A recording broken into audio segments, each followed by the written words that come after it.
మన తెలంగాణలో మొట్టమొదటి ఫ్యాక్టరీ అవుట్లెట్ మన ముకుంద జ్యువెలర్స్ లో లైట్ వెయిట్ ఆభరణాలు కలెక్షన్స్ ఎన్నెన్నో అన్ని జ్యువెలరీస్ పై VA కేవలం 2 to 12% మాత్రమే. విచ్చేయండి ముకుంద జ్యువెలర్స్. భారతీయ వృత్తి నిపుణులే లక్ష్యంగా అమెరికా అధ్యక్షుడు డొనాల్డ్ ట్రంప్ బాంబు పేల్చారు. అమెరికాలో ఉద్యోగం చేద్దామని కలలు కంటున్న వారు అప్లై చేసే H-1B వీసా దరఖాస్తు ఫీజును ఏటా $1,00,000 పెంచేశారు. ఈ మేరకు రూపొందించిన దస్త్రంపై ట్రంప్ సంతకం చేశారు. ట్రంప్ చర్యతో అమెరికాలో H-1B వర్క్ వీసాపై పనిచేస్తున్న భారతీయ ఉద్యోగులపైన గణనీయంగా ప్రభావం చూపనుంది. H-1B వీసా పొందాలనే స్పష్టమైన లక్ష్యంతో అమెరికాలో మాస్టర్స్ ప్రోగ్రాంలు చేయాలనుకునే భారతీయుల ఆశలు సైతం ఆవిరయ్యే ప్రమాదం పొంచి ఉంది. H-1B వీసా దరఖాస్తుల రుసుమును ఏటా $1,00,000 పెంచుతూ రూపొందించిన దస్త్రంపై అమెరికా అధ్యక్షుడు డొనాల్డ్ ట్రంప్ సంతకం చేశారు. దీని ప్రకారం అమెరికాలోని కంపెనీలు H-1B వర్క్ వీసాల కోసం సంవత్సరానికి $1,00,000 చెల్లించాల్సి ఉంటుంది. ఇది భారతీయ వృత్తి నిపుణులు, చైనాకు చెందిన నైపుణ్యం కలిగిన కార్మికులపై ఎక్కువగా ఆధారపడే టెక్నాలజీ రంగానికి పెద్ద దెబ్బగా మారే అవకాశం ఉంది. H-1B వీసాల్ని ప్రధానంగా టెక్ రంగం ఎక్కువగా ఉపయోగిస్తోంది. ఇక మీదట అమెరికా వేదికగా పనిచేస్తున్న కంపెనీలో విదేశీ నిపుణుల్ని నియమించుకునేందుకు జారీ చేసే ఒక్కొక్క వీసాపై ఏడాదికి $1,00,000 చెల్లించాల్సి వస్తుంది. ఒకవేళ ఆయా కంపెనీలు ఆ మొత్తం చెల్లించడానికి సుముఖంగా లేకపోతే వర్క్ వీసాపై వెళ్లేవారు ఇంటి ముఖం పట్టాల్సి ఉంటుంది. H-1B వీసా పొందాలనే స్పష్టమైన లక్ష్యంతో అమెరికాలో మాస్టర్స్ ప్రోగ్రాం చెయ్యాలనుకునే భారతీయుల ఆశలు ఆవిరయ్యే ప్రమాదం ఉంది.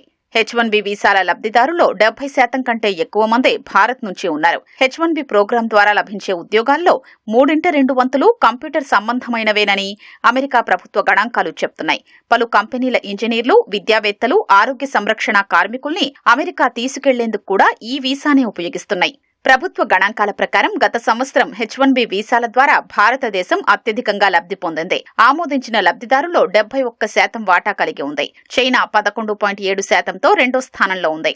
అధిక నైపుణ్యం కలిగిన ఉద్యోగాల కోసం ఉత్తమ, తెలివైన విదేశీయుల్ని తీసుకురావడానికి టెక్ కంపెనీల కోసం H-1B వీసాల్ని అమెరికా ప్రభుత్వం జారీ చేస్తుంది. టెక్ కంపెనీలు విదేశీ వృత్తి నిపుణుల్ని ఈ వీసాల సాయంతోనే నియమించుకుంటాయి. H-1B వీసాల ద్వారా భారతీయ నిపుణులకు భారీగా లబ్ధి చేకూరుతోంది. H-1B వీసాపై అమెరికాలోకొస్తున్న వారు వాస్తవంగా అధిక నైపుణ్యం కలిగిన వారై ఉండడంతో పాటు అమెరికాకు చెందిన ఉద్యోగుల్ని విదేశీయులతో భర్తీ చేయకుండా చూసుకోవడమే ఈ చర్య లక్ష్యమని శ్వేతసౌధం తెలిపింది. అమెరికాలోని ప్రస్తుత ఇమ్మిగ్రేషన్ వ్యవస్థలో అత్యంత దుర్వినియోగానికి గురవుతున్న వీసాలలో H-1B నాన్ ఇమ్మిగ్రెంట్ వీసా కార్యక్రమం ఒకటని white house staff secretary will sharp అన్నారు. అమెరికన్లు పనిచేయని రంగాల్లో పనిచేసే అత్యంత నైపుణ్యం కలిగిన కార్మికుల్ని అమెరికాకు వచ్చేలా ట్రంప్ ప్రస్తుత నిర్ణయం అనుమతిస్తుందని చెప్పారు.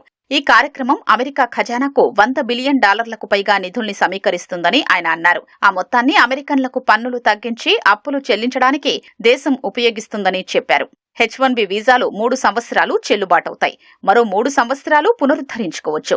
ఒక కంపెనీ గ్రీన్ కార్డు కోసం ఉద్యోగిని స్పాన్సర్ చేస్తే శాశ్వత నివాసం వచ్చే వరకు వీసాల్ని పునరుద్ధరించొచ్చు. అమెరికాలో వర్క్ వీసాలపై ఉన్న భారతీయులు గ్రీన్ కార్డుల కోసం దశాబ్దాలుగా వేచి ఉండాల్సొస్తోంది. వీసాల్ని నిలుపుకోవడానికి ఏటా అవసరమైన $1,00,000 రుసుమును వారి కంపెనీలు చెల్లించకూడదని నిర్ణయించుకుంటే వారు అమెరికా నుంచి స్వదేశానికి తిరుగుముఖం పట్టాల్సొస్తుంది. అంటే ఇప్పటికే ఉద్యోగాలు చేస్తున్న వారి H-1B వీసా గడువు ముగిస్తే ఉద్యోగాలకే ముప్పు ఏర్పడుతుంది. ఎందుకంటే $1,00,000 చెల్లించడంతో పాటు వారికి వేతనం కూడా కంపెనీలు చెల్లించాల్సిన పరిస్థితి ఏర్పడుతుంది. అంత భారాన్ని భరించేందుకు కంపెనీలు సిద్ధంగా ఉండవని అమెరికా వాణిజ్య మంత్రి హోవార్డ్ లుట్నిక్ చెప్తున్నారు. ఈ చర్య టెక్ కంపెనీలకు కూడా నచ్చుతుందని H-1B వీసా దరఖాస్తు రుసుం పెంచుతో దస్త్రంపై సంతకం చేసిన అమెరికా అధ్యక్షుడు డొనాల్డ్ ట్రంప్ అన్నారు. $100,000 per year. So the whole idea is no more will these big tech companies or other big companies train foreign workers. They have to pay the government $100,000, then they have to pay the employee.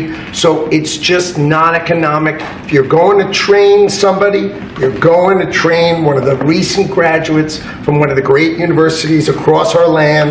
Train Americans, stop bringing in people to take our jobs. That's the policy here. $100,000 a year for H-1B visas, and all of the big companies are on board.